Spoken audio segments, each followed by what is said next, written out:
मेरे प्यारे दोस्तों, आप सभी को गुड मॉर्निंग। आज के साइंस लाइव सेशन में आपका स्वागत है। तो आज हम चैप्टर 12 के बारे में जानेंगे, विद्युत। ठीक, विद्युत किसे कहते हैं, आइए टॉपिक के बारे में जानते हैं आगे। वीडियो को लाइक करें और शेयर करें। विद्युत मेन टॉपिक बात करते हैं, विद्युत किसे कहते हैं।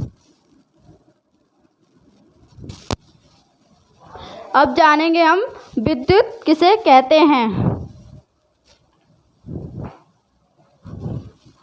विद्युत किसे कहते हैं, इसे कहते हैं इंग्लिश में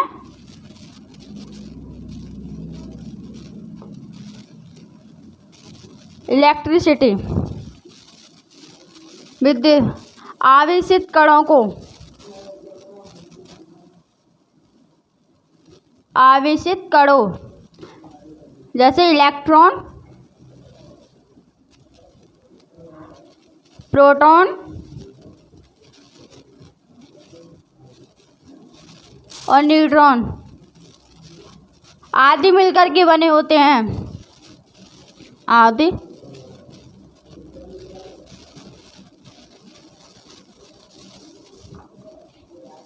मिलकर के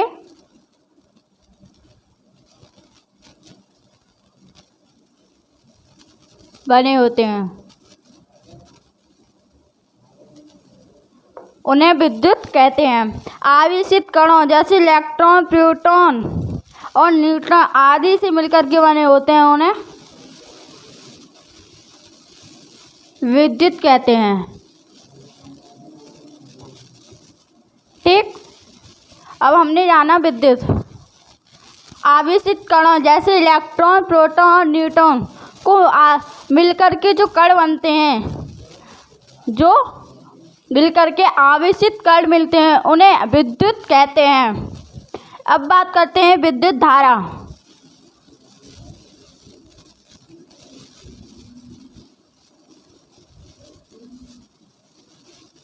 विद्युत धारा, तो विद्युत धारा किसी परपथ में बहने वाली आवेश प्रवाह की दर को विद्युत धारा कहते हैं। इसे आई से प्रदर्शित करते हैं। जैसे लिखते हैं हम, किसी पर्वत में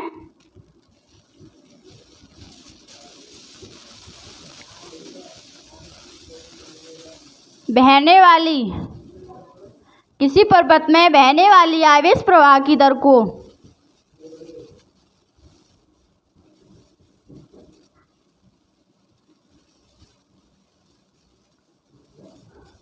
किसी परपथ में बहने वाली आवेश प्रवाह की दर को विद्युत धारा कहते हैं।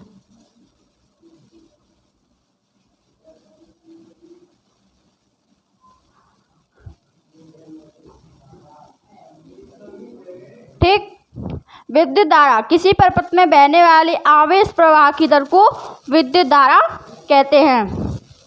और एक और बात, नोट पॉइंट आर के, इसे आई से प्रदर्शित करते हैं।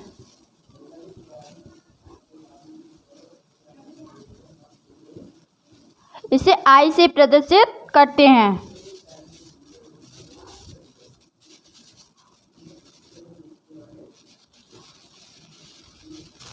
ठीक, विद्युत धारा को आई से प्रदर्शित करते हैं। इसका मात्रक, जो इसका मात्रक होता है वो होता है एम्पियर।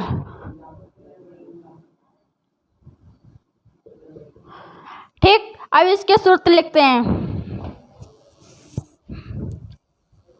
इधर लिखते हैं सूत्र। तो आई बराबर होता है Q अपॉन टी, और Q बराबर होता है I अपॉन टी। तो T बराबर होता है Q अपॉन I। इसके ये 3 सूत्र होते हैं। होता तो एक ही है, इससे ये बनते हैं, इसी के आधार पर ये सूत्र बनते हैं। आई बराबर Q अपॉन टी, इसका मात्रक एम्पियर, इसी के आधार पर बनते हैं। अगर Q को इधर ले आएंगे तो आई अपॉन टी हो जाएगा और टी को इधर ले आएंगे तो क्यू अपॉन आई हो जाएगा। ठीक, ये हो गया विद्युत धारा के सूत्र और विद्युत धारा किसे कहते हैं।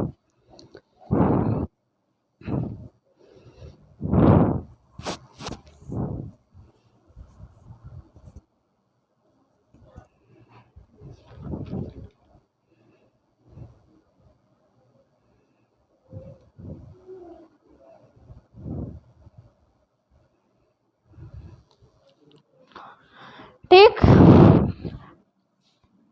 विद्युत धारा मैंने बताया विद्युत आवेशित कणों इलेक्ट्रॉन प्रोटॉन न्यूट्रॉन आदि से मिलकर के बने होते हैं, उन्हें विद्युत कहते हैं। और विद्युत धारा किसी पर्वत में बहने वाली आवेश प्रवाह की दर को विद्युत धारा कहते हैं। नोट पॉइंट में इसे आई से निर्दिष्ट करते हैं और इसका मात्रक एम्पीयर होता है। तो आई बराबर होता है क्यू अपॉन टी। इसी के आधार पर ये सूत्र बनते हैं। यदि हम क्यू को इधर ले आए तो आई अपॉन टी हो जाएगा, यदि टी को इधर ले आए तो क्यू अपॉन आई। इसके ये 3 सूत्र बन गए इसी के आधार पर।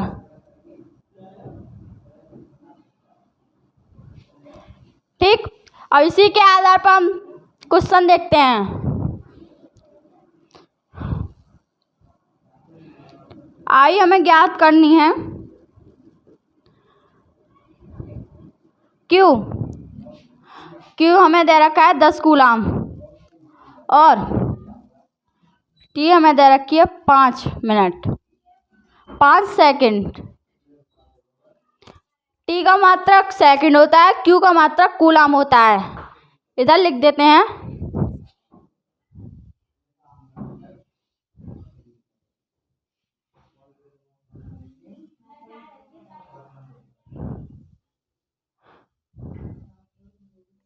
और टी का मात्रक सेकंड होता है और क्यू का मात्रक कूलाम होता है।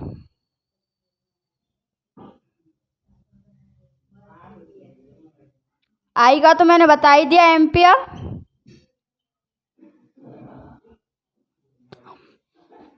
ठीक, ये हो गया हाँ पहला क्वेश्चन। तो हम लिखेंगे आई बराबर क्या लिखवाया मैंने क्यू अपॉन टी।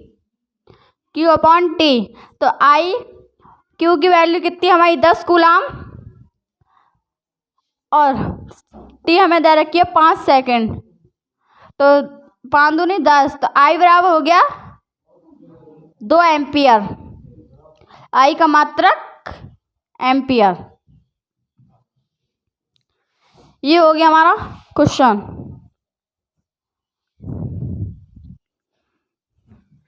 हाय गर्मी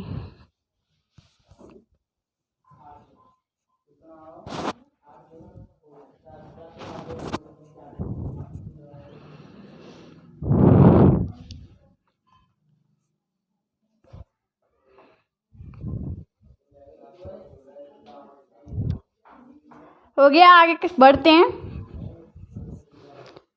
इन्हीं के 3 सूत्र पर सवाल करवाएंगे हम अपनी तरफ से बना कर के हम तुम्हें सॉल्यूशन बनाना दिखाएंगे।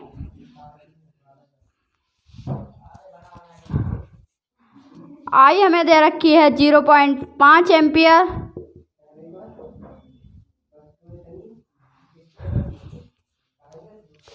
ठीक, और क्यू हमें ज्ञात करना है और टी हमें दे रखा है 10 सेकंड। ठीक, अब इसका कौन सा सूत्र लगाएंगे जो क्यू बराबर हो। तो मैंने बताया क्यू बराबर होता है आई अपॉन टी। तो क्यू बराबर होगा आई अपॉन टी। तो क्यू आई कितनी दे रखी है हमें 0.5 एम्पियर इंटू टी कितनी दे रखी है 10।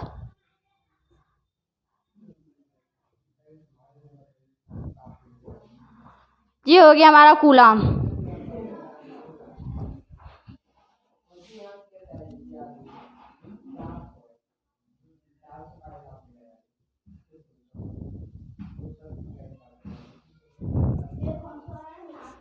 हो गया। आगे बढ़ते हैं।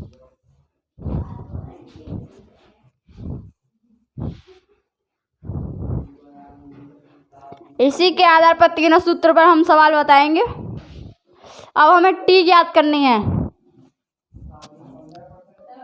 टी ज्ञात करनी है हमें, ठीक। तो क्यू बराबर हमें दे रखा है 50 कूलम और टी बराबर दे रखा है हमें 10 सेकेंड। सूत्र लगाएंगे। टी बराबर क्या होता है, क्यू अपॉन आई। ये सूत्र होता है। तो मान रखेंगे इनके। क्यू हमें दे रखा है 50 और आई हमें दे रखी है सेकेंड 10। तो टी बराबर हो गया, सॉरी ये आई दे रखी है हमें, ये हमने गलत लिख दिया। आई होगी हमारी 10 एम्पियर। 10 होगी। टी बराबर होगी हमारा 10 बन 50 5 सेकेंड। तो टी की वैल्यू आई 5 सेकेंड आई। यही होगा हमारा आंसर। हमें दे रखा है टी का मान ज्ञात करना है। क्यू बराबर 50 कूलम और आई बराबर 10 एम्पियर। तो टी बराबर क्यू अपॉन आई। तो टी की वैल्यू, टी बराबर क्यू की वैल्यू 50 और आई की वैल्यू 10। 10 पॉइंट 50 तो टी बराबर 5 सेकेंड, ठीक। इसी के आधार पर 3 क्वेश्चन हो गए। आगे बढ़ते हैं अब।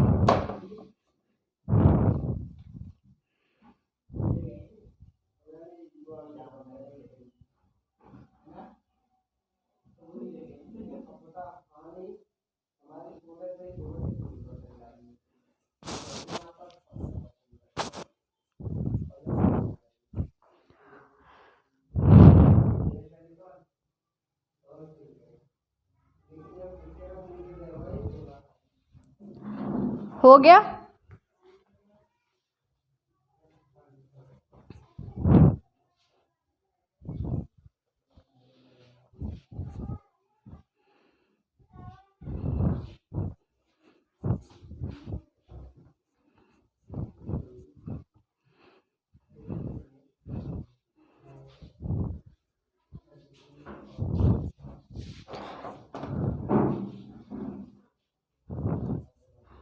अब बात करेंगे विद्युत परपथ।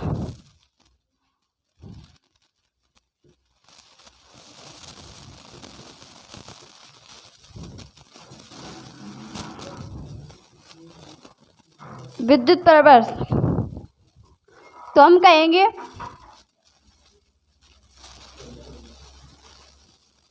आवेश प्रवाह जिस आरेख में प्रवाहित होता है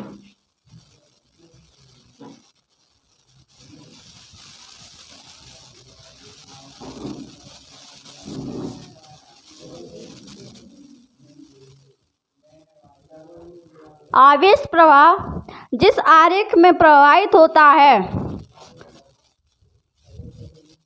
और इसमें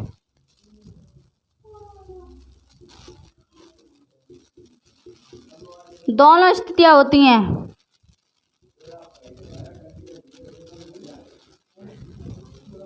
ऑन और ऑफ होती हैं, उसे विद्युत परपथ कहते हैं।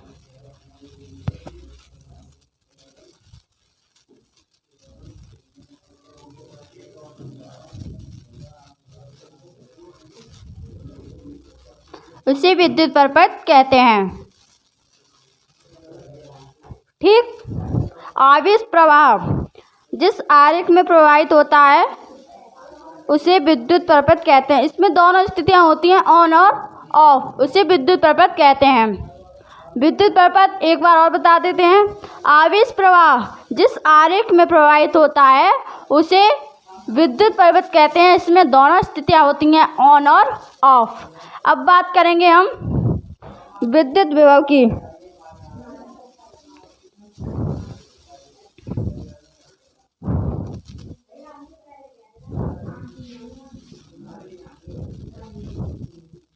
विद्युत परपथ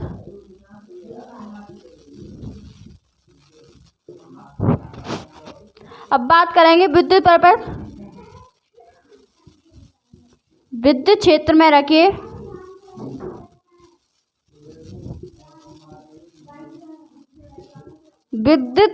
में रखे किसी परीक्षण आवेश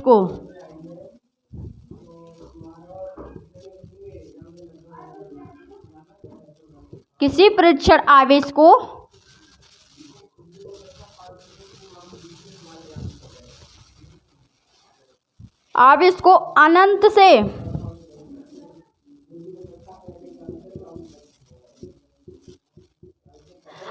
से बिंदु तक ले जाने में किया गया कार्य तथा आवेश के अनुपात को विद्युत विभव कहते हैं। अनंत से बिंदु तक ले जाने में किया गया कार्य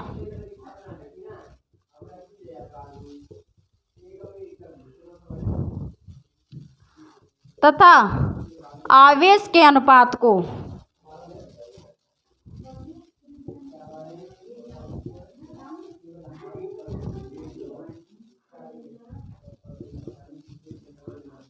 विद्युत विभव कहते हैं।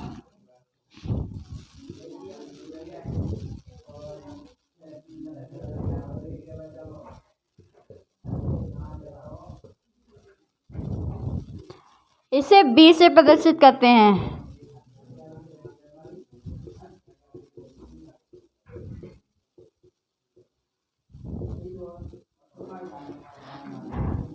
ठीक, एक बार और रिपीट कर लेते हैं। विद्युत परपथ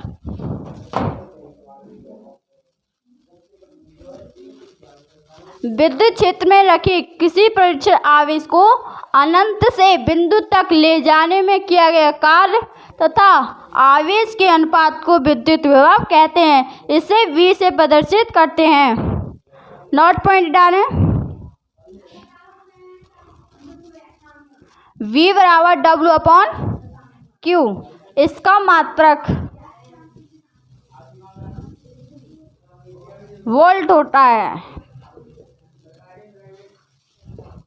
बात करते हैं विद्युत विभव। तो विद्युत क्षेत्र में रखे किसी परीक्षण आवेश के आवेश को अनंत से, ये कोई बिंदु अनंत से है, अनंत से बिंदु तक ले जाने में किया गया कार्य तथा आवेश के अनुपात को विद्युत विभव कहते हैं। इसे V से प्रदर्शित करते हैं। V बराबर W/Q। इसका मात्रक वोल्ट होता है। ठीक, अब बात करेंगे विभवांतर।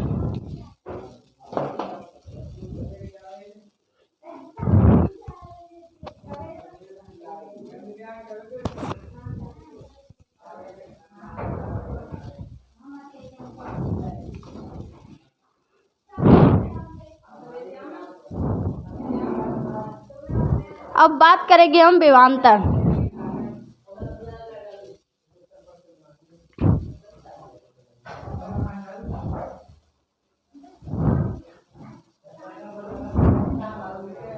अब बात करेंगे हम विभवांतर।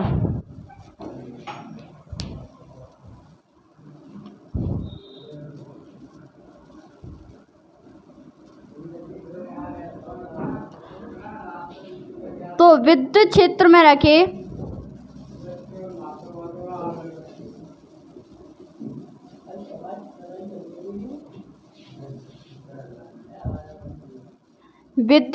रखे किसी परीक्षण आवेश को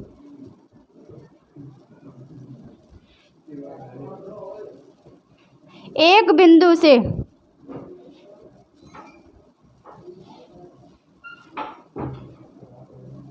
दूसरे बिंदु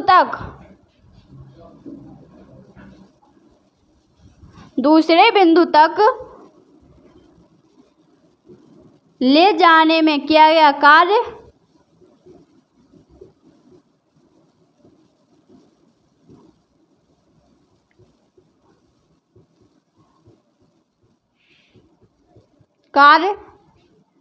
तथा आवेश के अनुपात को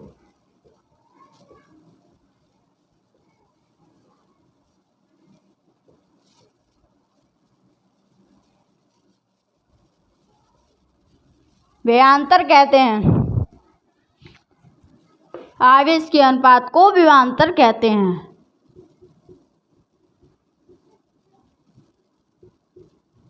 इसे भी V से प्रदर्शित करते हैं।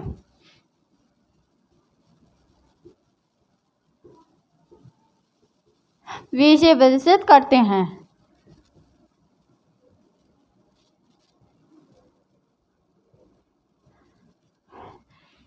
तो नोट पेन डाल के लिखेंगे, इसका मात्रक वोल्ट होता है।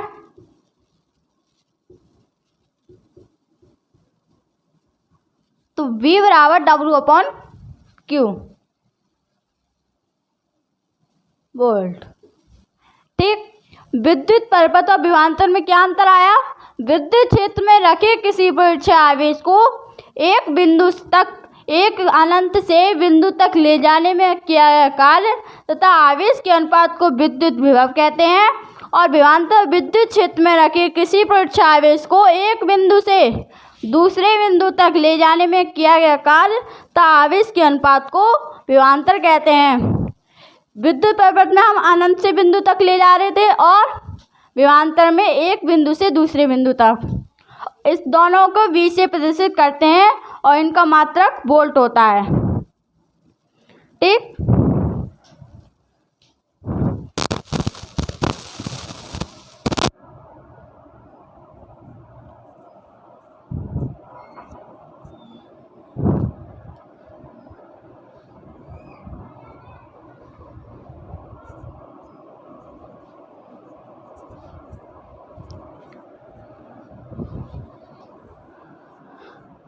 ठीक। इनके भी सूत्र होते हैं।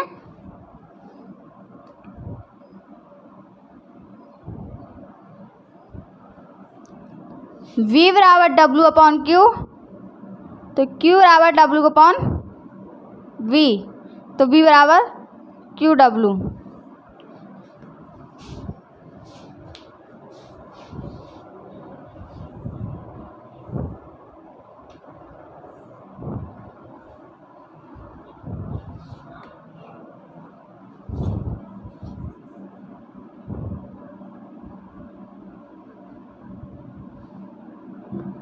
सॉरी, नीला मार्कर कम चल रहा है। V बराबर W/Q, तो Q बराबर W/V और W/ बराबर QV। इसी के आधार पर हमने 3 सूत्र बनाए। ठीक। इसी के आधार पर हमने 3 सूत्र बनाए। यदि हम Q को इधर ले आएंगे तो W/V हो जाएगा, V इधर पहुंच जाएगा। ये पहला हो गया, ये दूसरा हो गया। और यदि W को हम इधर ले आएंगे तो QV हो जाएगा। ठीक। इसी के आधार पर 3 सूत्र हमने ये भी बनाए और विभवांतर के बारे में और विद्युत परिपथ के बारे में भी जान लिया हमने। विद्युत परिपथ किसी विद्युत क्षेत्र में रखी किसी परीक्षण आवेश को एक अनंत से, इसमें अनंत से बिंदु तक ले जाने में किया गया कार्य तथा आवेश के अनुपात को विद्युत विभव कहते हैं। और विभवांतर में विद्युत क्षेत्र में रखे किसी परीक्षण आवेश को एक बिंदु से दूसरे बिंदु तक ले जाने में किया गया कार्य तथा आवेश के अनुपात को विभवांतर कहते हैं। ठीक। इसी के आधार पर अब क्वेश्चन सॉल्व करते हैं।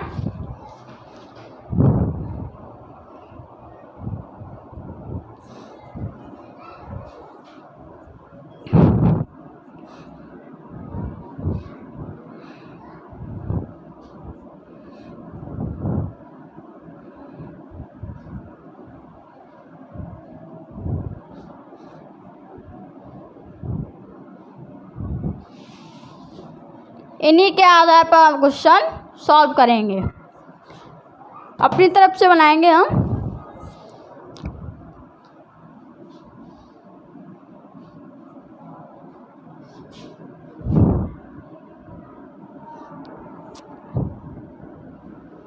विभवांतर हमें ज्ञात करना है।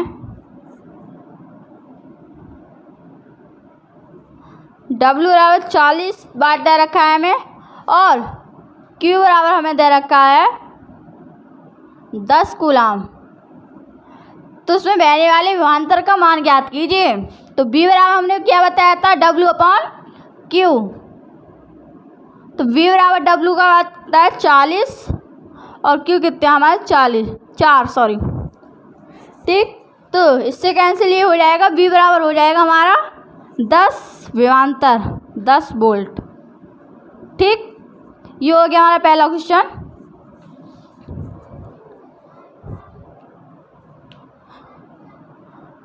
अब बात करते हैं दूसरे की। तो अब बात करेंगे हम, कूलाम हमें ज्ञात करना है और W हमें दे रखा है 100 वाट और B दे रखा है हमें 25 वोल्ट। ठीक, तो उसमें बहने वाले कूलामों की संख्या ज्ञात कीजिए। तो हमें कूलाम बराबर हमने बताया था W/V, इसी के आधार पर बना लेंगे। अगर Q को हम इधर ले आएंगे तो W/V, V इधर पहुँच जाएगा। तो Q बराबर W और V का मान ज्ञात करने पर, V का मान रखने पर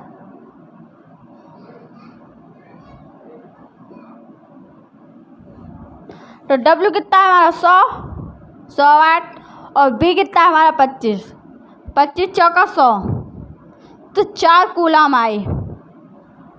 जो कूलामों की संख्या आई वो 4 कूलाम आई। ठीक,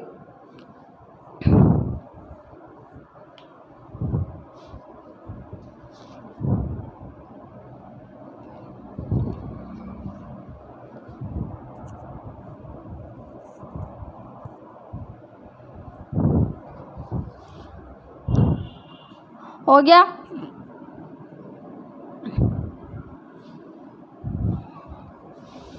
इसी के आधार पर थर्ड क्वेश्चन बनाएंगे हम।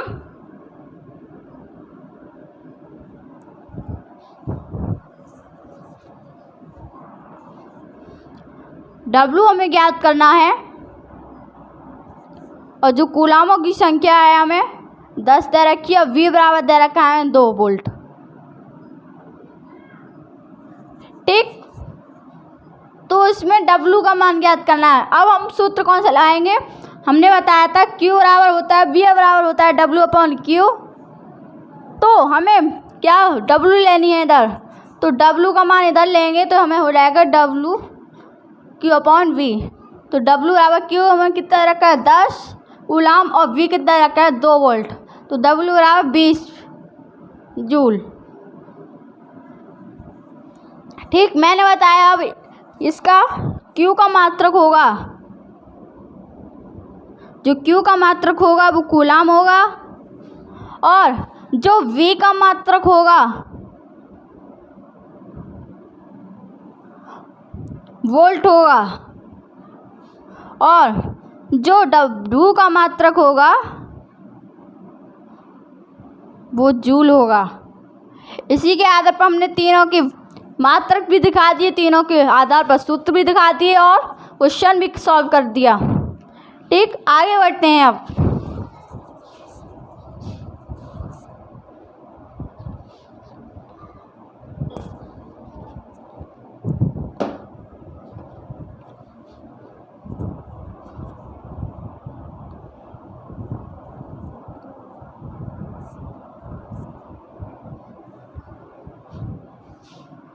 ठीक हो गया।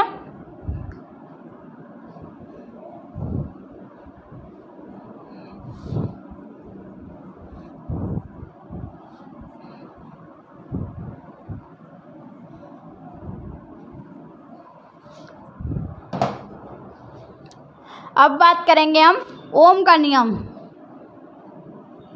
देखते हैं ओम का नियम क्या कहता है। ओम का नियम, तो हम लिखेंगे किसी चालक तार की भौतिक अवस्था में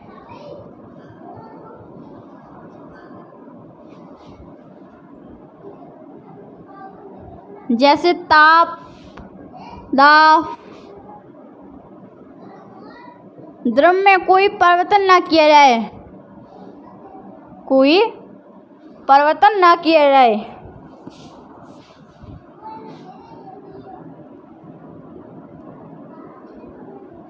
ना किया जाए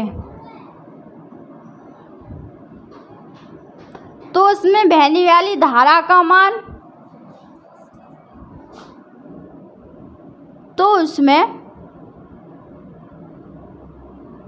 बहने वाली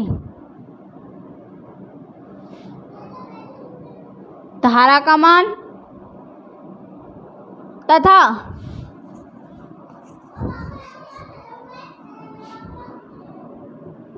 विभवांतर का मान नियतांक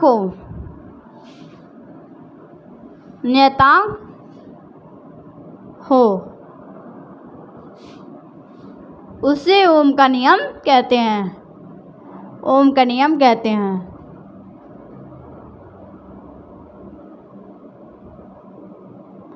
ठीक।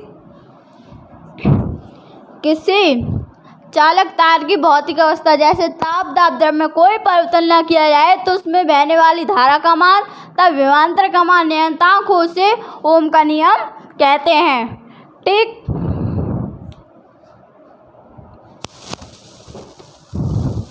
हो गया ओम का नियम, समझ में आया। किसी चालक तार की भौतिक अवस्था जैसे ताप दाब द्रव्य में कोई परिवर्तन न किया जाए तो उसमें बहने वाली धारा का मान तथा विभवांतर का मान नियतांक हो उसे ओम का नियम कहते हैं और इसे आर से प्रदर्शित करते हैं, कैपिटल आर। इसे आर से प्रदर्शित करते हैं।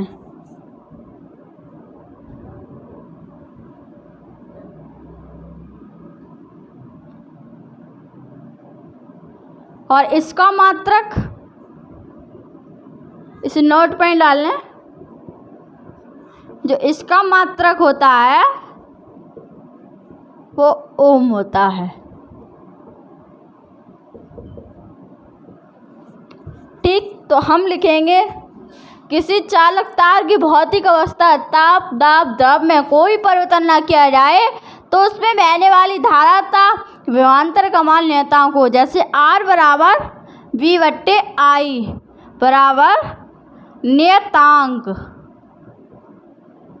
किसी चालक तार की भौतिक अवस्था जैसे ताप दाब द्रव्य में कोई परिवर्तन न किया जाए तो उसमें बहने वाली धारा तथा विभवांतर का मान नियतांक हो उसे ओम का नियम कहते हैं। ठीक, समझ में आया।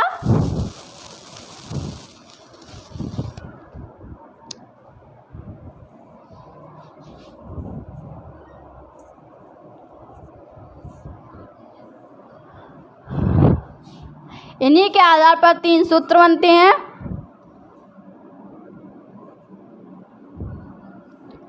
ये होता है मैं R बराबर V/I। ठीक, इसी के आधार पर हम सूत्र बना लेंगे। तो B बराबर होगा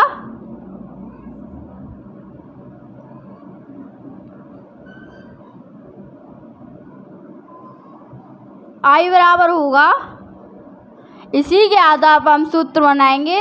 तो I बराबर हो जाएगा हमारा V/R। I को उधर ले आएंगे तो R इधर पहुंच जाएगी और V को होगा IR। ठीक, ये हो गए हमारे 3। इन्हीं के आधार पर 3 सूत्र बना लिए हमने। R बराबर V/I तो V बराबर IR और I बराबर V/R। ठीक,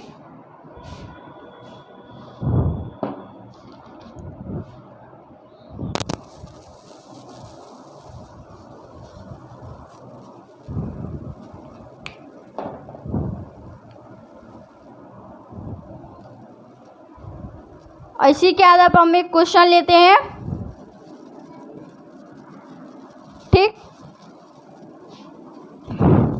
आई हमें ज्ञात करनी है और जो हमें विभवांतर दे रखा है वो हमें दे रखा है 1.5 वोल्ट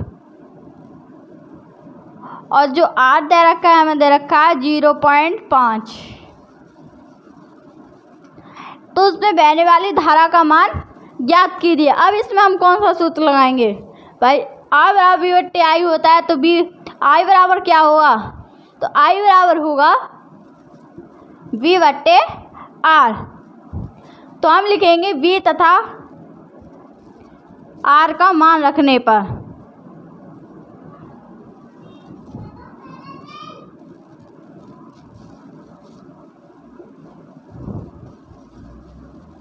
ठीक, आई बराबर होता है वी बट्टे आर, वी तथा आर का मान रखने पर। तो आई बराबर वी कितनी दे रखी हमें 1.5 वोल्ट, और आर कितनी दे रखी हमें 0.5। तो पॉइंट से पॉइंट कैंसिल हो जाएगा, तो आर बराबर होगा 15/5, तो 5 × 15, तो आई बराबर होगा 3 एम्पियर। आई बराबर होगा 3 एम्पियर। जो आई का मात्रक होता है वो एम्पियर होगा, और जो विद्युत परिपथ में बहने वाली धारा का मान आया वो आया 3 एम्पियर। ठीक, ये हो गया हमारा पहला क्वेश्चन सॉल्व।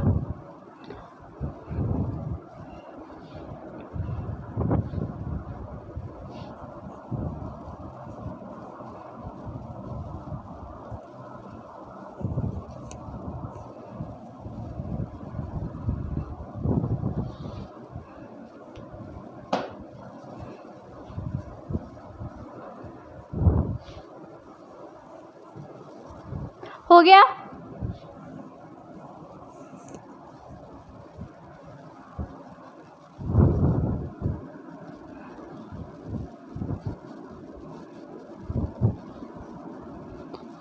अब दूसरा सवाल हल करेंगे। प्रतिरोध हमें ज्ञात करना है, प्रतिरोध हमें ज्ञात करना है, और आई हमें दे रखी है 5 एम्पियर, और उसमें बहने वाले विभवांतर का मान दे रखा है हमें 10 वोल्ट। तो प्रतिरोध का मान ज्ञात कीजिए। तो हमने बताया आर बराबर होता है वी बट्टे आई, वी तथा आई के मान रखने पर, वी तथा आई का मान रखने पर। ठीक, तो आर हमें ज्ञात करनी है, वी बट्टे आई होता है, तो इनके मान रखेंगे हम। तो वी कितनी दे रखी है हमें 10 वोल्ट, और आई कितनी दे रखी है 5 एम्पियर, 5 दूनी 10, तो उसमें प्रतिरोध का मान आया 2 ओम। जो आर का मात्रक होता है, प्रतिरोध का मात्रक होता है ओम, तो इससे प्रतिरोधों की संख्या आई 2 ओम। ठीक, ये हो गया हमारा दूसरा क्वेश्चन सॉल्व। आर हमें ज्ञात करनी थी, आई बराबर 5 एम्पियर और 10 वी बराबर 10 वोल्ट। तो आर बराबर वी बट्टे आई, वी तथा आई का मान रखने पर, तो आर बराबर वी बट्टे आई, तो वी का मान कितना है 10 और आई 5, 5 दूनी 10, तो आर आ गया हमारा 2 ओम। ठीक, ये हो गया सॉल्यूशन।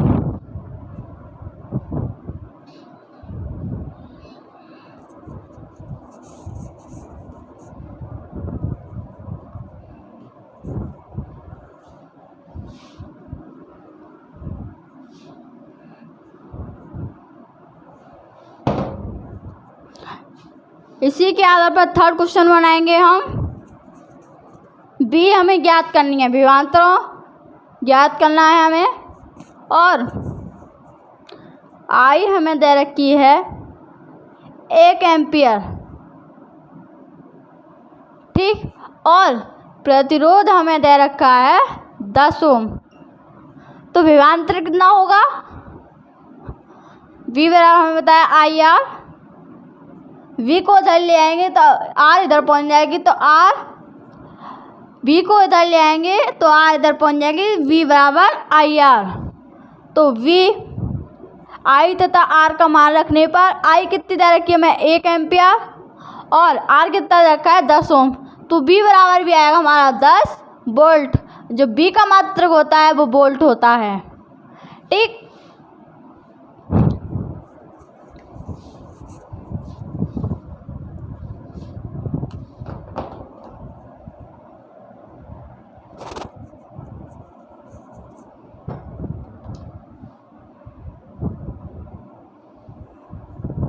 हो गया। ये तो न्यूमेरिकल मैंने करवाए थे, वैसे ही समझाने के लिए इन्हीं के आधार पर एक क्वेश्चन पर मैंने 3 टॉपिक बनाए। अब बात करेंगे प्रतिरोध किन किन बातों पर निर्भर करता है। जो प्रतिरोध मैंने अभी बताया था, इसका मात्रक ओम होता है, वो किन किन बातों पर निर्भर करता है।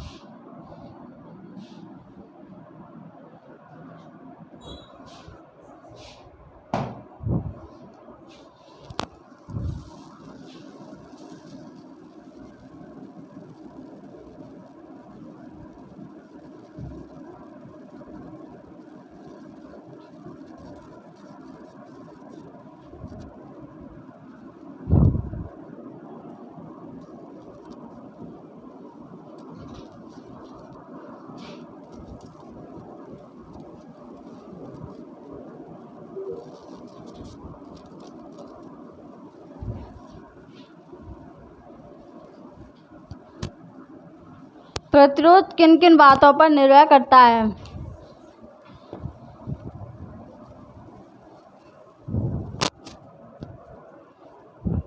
तो हम लिखेंगे प्रतिरोध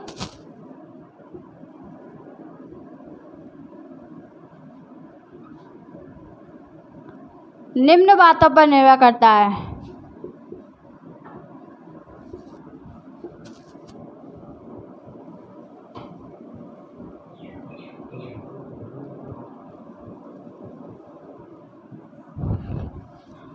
नंबर 1, तार की लंबाई पर।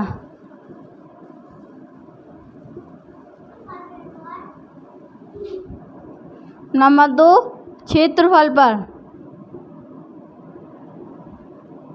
नंबर 3, प्रकृति पर।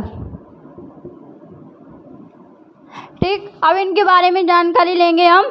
तार की लंबाई के बारे में पहले टॉपिक के बारे में जानेंगे हम।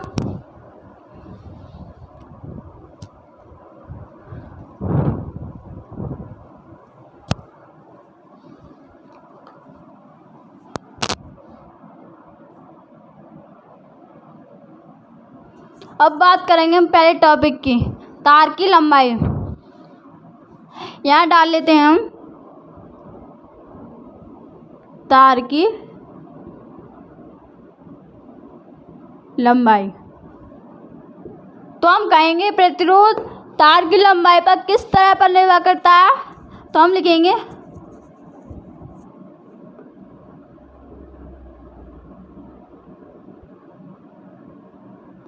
प्रतिरोध तार की लंबाई के, जो प्रतिरोध होता है वो तार की लंबाई के व्युत्क्रमानुपाती होता है। जो प्रतिरोध होता है वो तार की लंबाई के,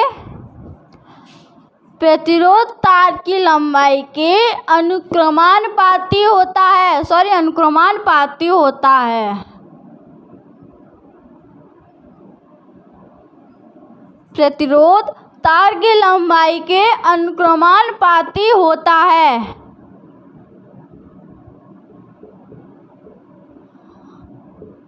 प्रतिरोध तार की लंबाई की किस तरह से निर्भर करता है।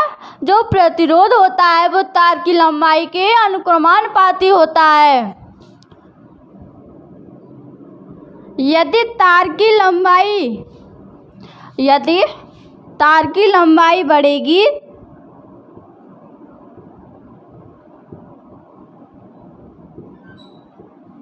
तो प्रतिरोध भी बढ़ेगा।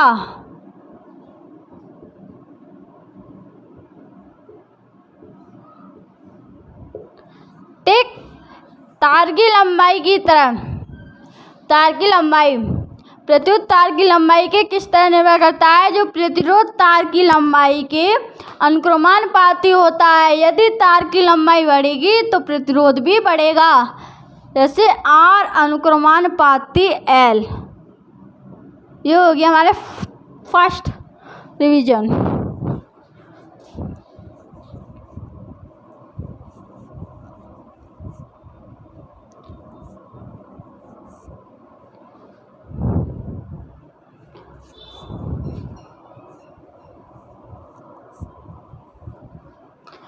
ठीक, समझ में आया। तार की लंबाई। प्रतिरोध तार की लंबाई की किस तरह निर्भर करता है, किन किन बातों पर निर्भर करता है। प्रतिरोध तार की लंबाई के अनुक्रमानुपाती होता है। पहला टॉपिक, प्रतिरोध तार की लंबाई के अनुक्रमानुपाती होता है। यदि तार की लंबाई बढ़ेगी तो प्रतिरोध भी बढ़ेगा, आर अनुक्रमानुपाती एल। ठीक, अब बात करते हैं सेकंड की।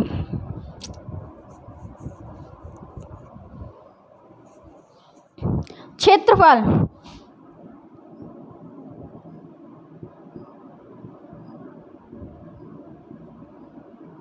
क्षेत्रफल, अब बात करेंगे प्रतिरोध क्षेत्रफल पर किन किन बातों पर निर्भर करता है। तो हम लिखेंगे प्रतिरोध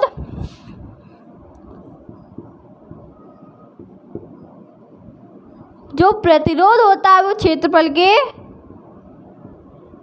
व्युत्क्रमानुपाती होता है।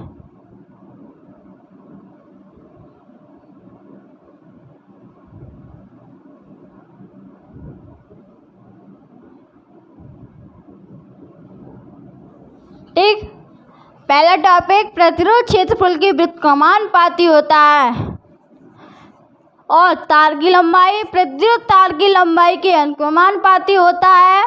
और यदि तार की लंबाई बढ़ेगी तो प्रतिरोध भी बढ़ेगा, आर अनुक्रमानुपाती एल। और क्षेत्रफल प्रति क्षेत्र के अनुक्रमानुपाती होता है।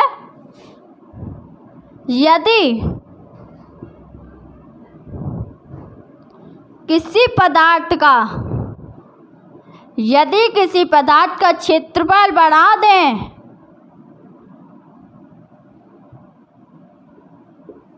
ठीक, क्षेत्रफल प्रतिरोध क्षेत्रफल के व्युत्क्रमानुपाती होता है। यदि किसी पदार्थ का क्षेत्रफल बढ़ा दें तो प्रतिरोध कम हो जाता है, तो प्रतिरोध कम हो जाएगा।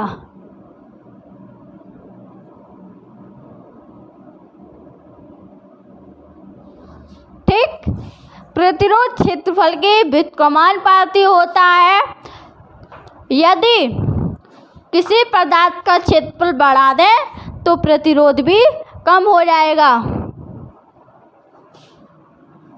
ठीक, यदि प्रतिरोध को अत्यधिक हो जाए तो पदार्थ का क्षेत्रफल कम हो जाता है। यदि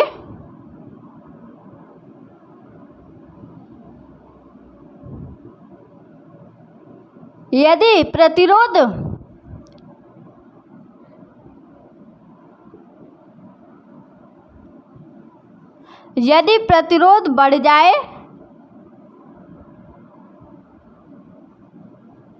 तो पदार्थ का क्षेत्रफल कम हो जाता है, तो पदार्थ का क्षेत्रफल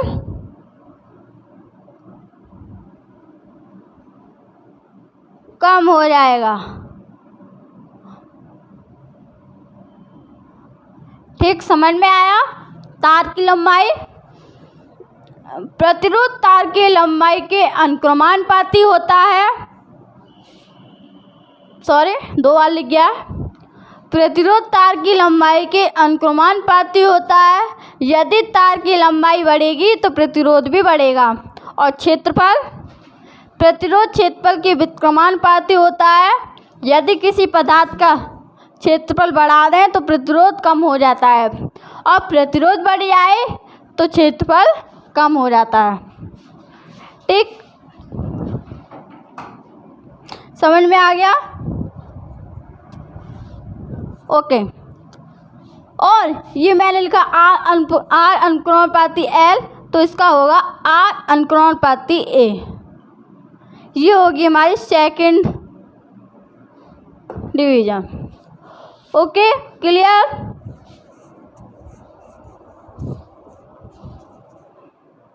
अब बात करेंगे हम प्रकृति।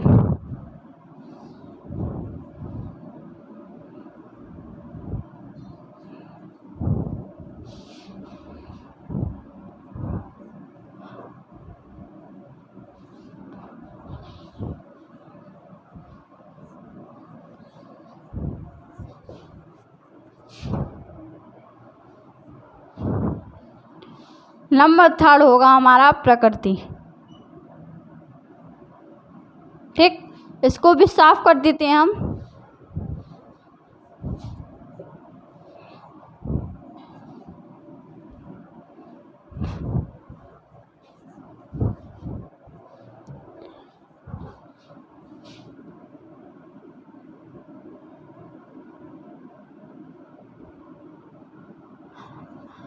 नंबर 3 हमारा 3 होगा प्रकृति। तो हम लिखेंगे जो प्रतिरोध होता है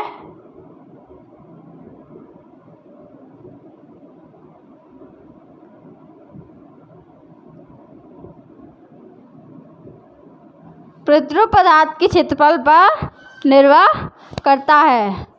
जो प्रतिरोध होता है पदार्थ की प्रकृति पर, प्रकृति है ना हमारी 3rd पोजीशन, प्रतिरोध पदार्थ की प्रकृति पर निर्भर करता है।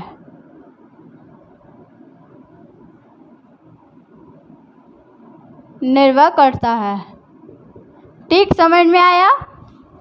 प्रतिरोध पदार्थ की प्रकृति पर निर्भर करता है। तो हम लिखेंगे R अनुपाती L/A।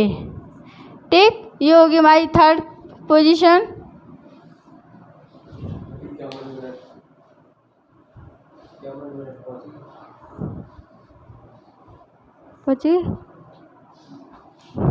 और इसी के आधार पर होगा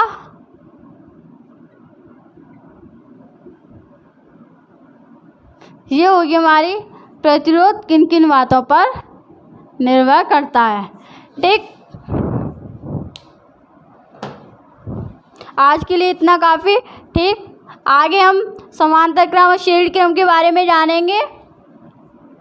धन्यवाद। मेरी वीडियो अच्छी लगे तो लाइक करना।